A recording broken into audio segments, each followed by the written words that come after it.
Hey everybody! Although you see Maddie on the screen, I'll just do a quick opening. This is the HJI weekly live stream show, and it's brought to you by Robert Half. They are a talent solutions firm that help you find awesome IT professional talent to help you keep your business going. They do that as well as they have a lot of other cool tools on their website. So if you check them out at roberthalf.com/technology. Hey Maddie, point up to the top of your screen that way you can see. They can get the link. You can be like the Vanna White. There we go.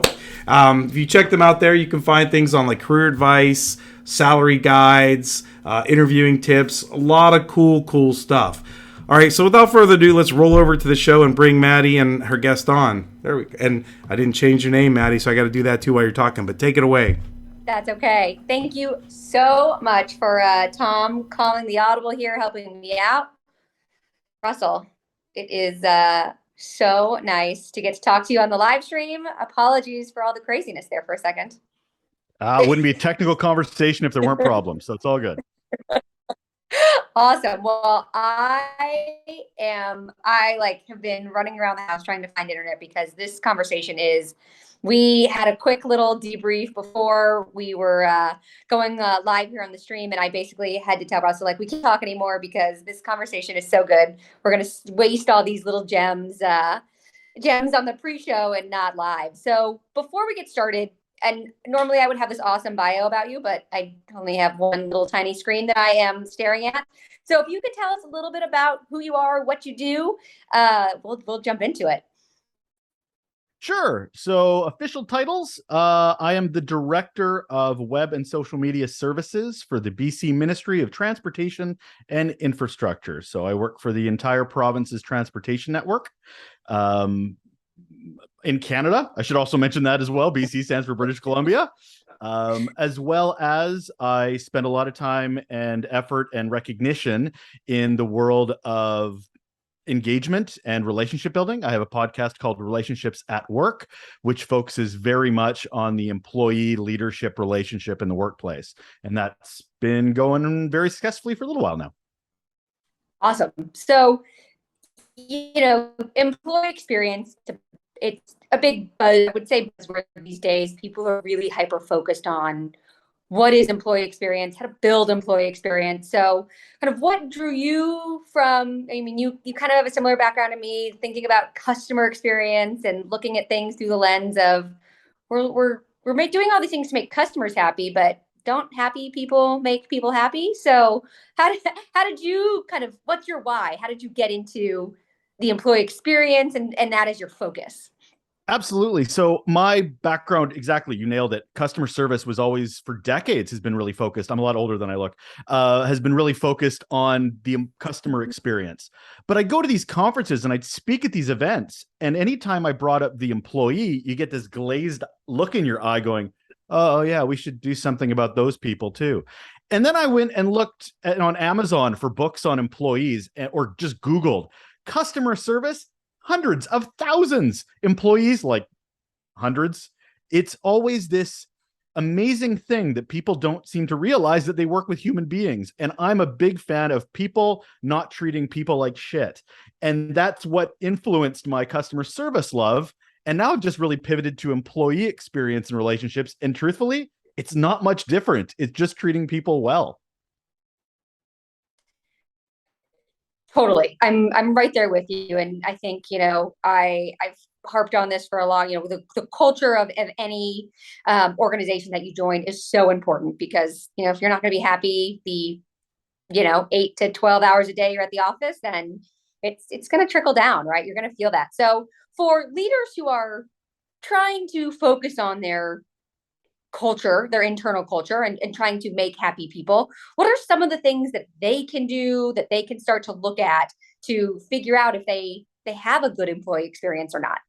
Well, I think a lot of the problem is the narcissism or the ego side of it, or the hierarchy issues where it's an us and them. Rather, like, for instance, oh, we have an employee problem, we should go hire or get a consultant to fix the problem for us. I love this quote from Scott Stratton, who said, you don't hire actors to go to parties to build relationships and then come back and go, so how did our relationships go? You have to do the work. I remember seeing posters on walls that literally said, remember, say thank you. I'm like, if you need a poster in your office to tell you to say thank you, you are a crap leader and have bigger problems than you know. And unfortunately, we go to this HR checkbox model rather than the human. The things that you do to build relationships personally in the home, in your family, are the exact same skill set, empathy, compassion that you need to bring to work. So if you don't know the middle names, or if you're of your staff, or if they even have kids, you have some problems ahead of you. Yeah. So let's say we have leaders out there that are ready to tackle this kind of face on. They're recognizing the issues. Step one, like, other than like, hi, what's your name again? I know you worked for me for 15 years, but really, like, on a tactical level, what are things that leaders can implement that will help sort of build this culture of, hey, we care about you and it's time to shift things around? Oh, you're going to hate this answer because it's not a to-do list. That's the biggest problem with all this, is that, Love it. and even technical people want, okay, I'm doing my waterfall, or I'm doing my agile, getting through and my projects.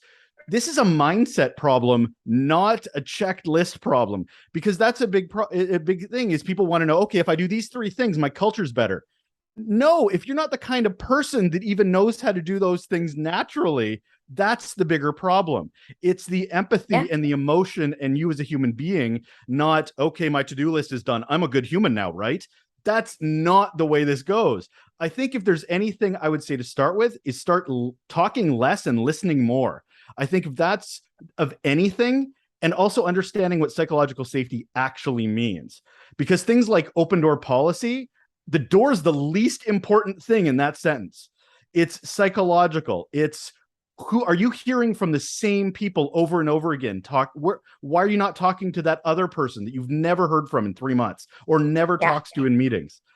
It's circumstantial. It's organic is I think the biggest issue. And I know a lot of people have a hard time with that because they want a list that they can go away and go, okay, I can do this, but that's not what this is. And that's so true, right? You look at people who so like naturally have kind of a higher EQ and can kind of read the room and balance it out. But other people, that's really not that easy to do. There's neurodiversities, there's all kinds of other things out there that, have made it difficult for certain people to just walk in and be able to naturally read the room. So, do you get into, helping people who do have neurodiversities or who have a hard time just with basic empathy, EQ? Like, what does that conversation look like? I think the conversation looks like, and I hate to keep repeating it, but it's really listening. Like I have a team that is unbelievably diverse. I've got some people that are most extroverted people you could ever believe, and others, Excel spreadsheets are their best friends and they have no idea how to get outside of a cell. Like just that is their world. But it's listening, it's understanding where they feel comfortable, where they don't feel comfortable. I don't think it's a thing where you can think of success is going to happen quickly. I think it's a thing of personalizing the experience for each individual person you interact with and understanding what best works for them. Neurodiversity is a huge topic of conversation. I'm talking about it on my podcast really soon. And it's something where it is such an umbrella that you can't, it's a label that helps people understand people that don't think like everybody else. Well, everybody is technically different. So you have to treat everybody separately. And again, we're too quick to label, we're too quick to theme because that's how the brain works and understands things. But you can't look at it like that. Sorry. The hard truths coming out. It's hard. I know. But it is hard, and it's a muscle you really have to, Ben and I, my CEO of QStack, one of the things we talk about is that this is a muscle you really have to train. And sort of, we, especially in sort of a post-COVID world where we've all kind of been so isolated and we've been working on Zooms and, as we reintegrate back to whether you're in a hybrid model, you're back in the office, or you are in a totally remote, how do you show empathy? How do you build culture? How do these things happen? So, what do you think about sort of this more remote based world and kind of trying to keep it personal and still feeling like you and I were talking through the screen, but make it feel natural? Anything that you've been sharing with your listeners?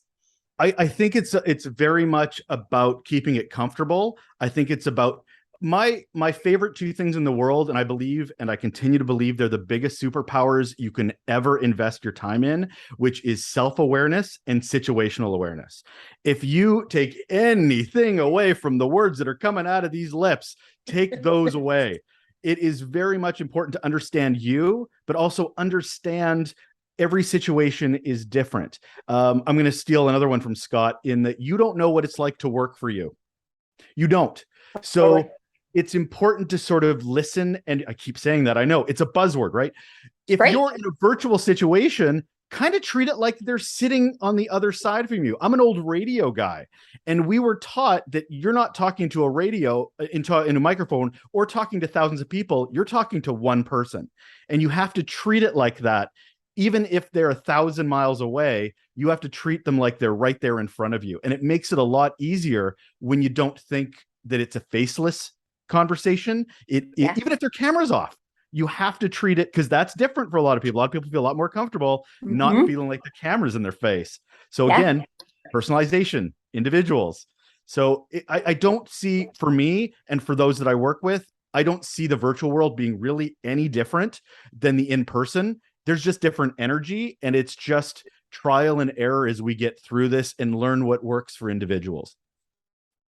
Yeah, no, I totally agree. And, I think too, as we, continue to sort of learn and evolve, like, what this digital experience is going to look like, it's so prevalent right now. Think about, back in, again, 5 or 10 years ago, not to date myself either.